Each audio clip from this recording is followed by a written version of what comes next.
Met this woman at a club and started dating her. Big mistake. In my experience, I have never heard of anyone meeting their spouse in a club and that relationship lasted. Just saying.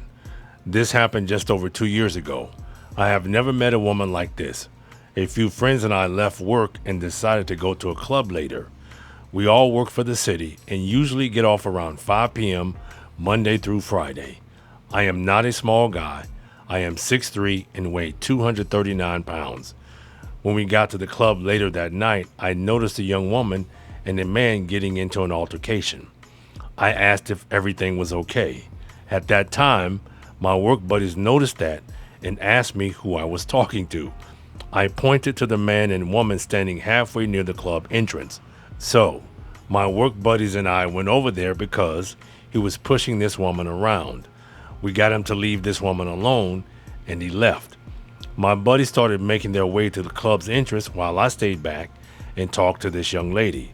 She went into the club with me and just hung out with me and my work friends. When the club was closing, she surprised me by giving me her number and asked me to text her sometime. Fast forward about a week, and I got a text from her asking me what I was doing that night. She asked me if I wanted to hang out. I wasn't doing anything, so I agreed. We went to have coffee, then I took her to Chipotle's. I didn't mind, it was cheap. But one morning while I was working, she called and asked what I was doing for lunch. I told her I had an hour for lunch and had planned to just go grab something to eat and come back to work. She asked me to stop by. When I got to her apartment, the guy she was arguing with at the club that night was there, yelling at her while she was standing by her car.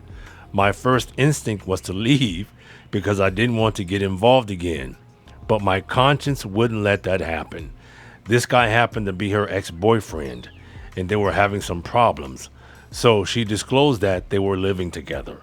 I came to my senses and told her that she should call the police or try to get a restraining order against this guy. If this was me, if I saw this a second time, her arguing with the same guy, nope, she needed to fix this on her own. After that, I went back to work and didn't hear back from her for about 2 weeks. Fast forward about a month, she calls me again and wants to apologize for what happened a few weeks ago. So, as time passed, we started hanging out and spending a lot of time together.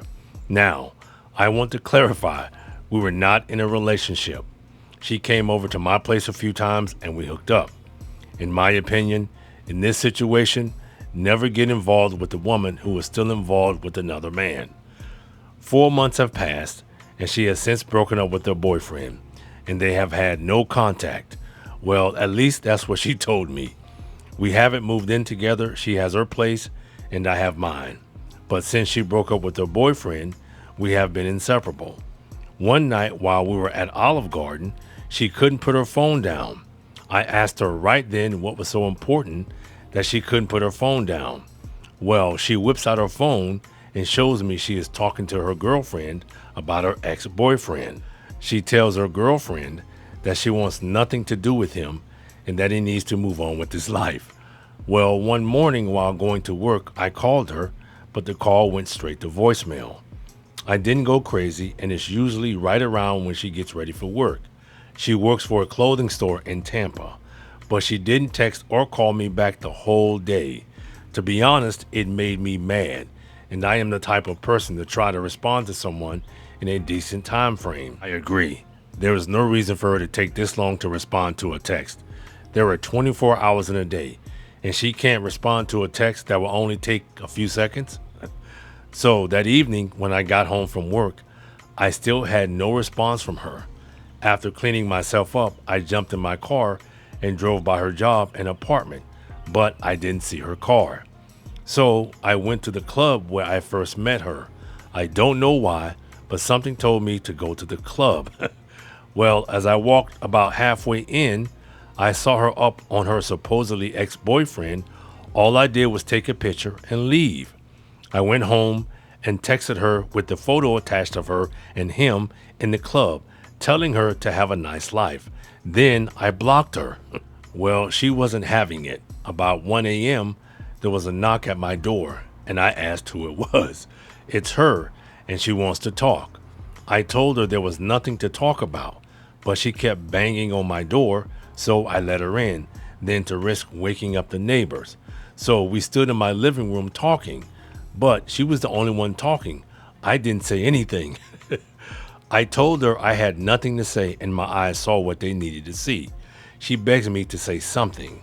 I told her, "You ignored my text, then went to a club with your ex, and you two looked cozy. I don't need to say anything."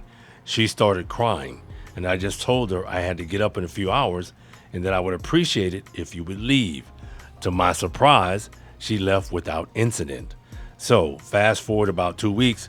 Now, keep in mind, I haven't unblocked her and I haven't seen her.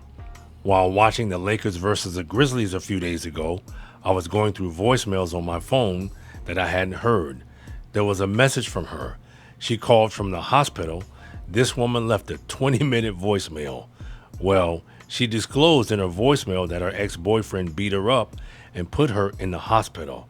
All I was thinking to myself was, this is not my problem. Man, this guy is doing all the right things to try and stay away from this woman. I applaud him. He saw them together and kept it moving. Well, it seemed this woman wasn't done with me yet. One morning while walking out to my car to go to work, I saw an envelope attached to my window. But I still didn't call her or respond to her. For some strange reason while driving to work, I thought the whole time that I needed to have someone near or have some cameras in my apartment in case she came back. This is how lucky I am. My neighbor was getting a bedroom set delivered when this crazy woman walked up. His door was open as the guys were delivering his bedroom set. Out of nowhere, she gets loud and starts yelling at me. I mean loud, to get everyone's attention. She started saying things that I didn't do. Guys, you can imagine how wide my eyes got. Everyone was looking at her, and when she realized that her story wouldn't be believable, she left. My neighbor commented, "Man, who the hell was that?" Yeah, women like this are dangerous. I just shook my head. All I could think of was a restraining order, but I was told that you couldn't get a restraining order after one incident of violence. At least that's what they say here in Florida. Well, I got lucky because I never saw her again and never received any more messages from her. About a month after that incident, I happened to be on Facebook because I am a follower of the Hillsborough County Sheriff's Office Facebook page. Guess who is on the run from the police? Her ex-boyfriend or boyfriend, whatever he is, for meth. Go figure. All I have to say is he stood his ground and didn't fall for any of her nonsensical behavior while she went back to a man who probably gave her the emotional roller coaster she craved. Thanks for tuning in. If you like this type of content, hit the like button and subscribe for more.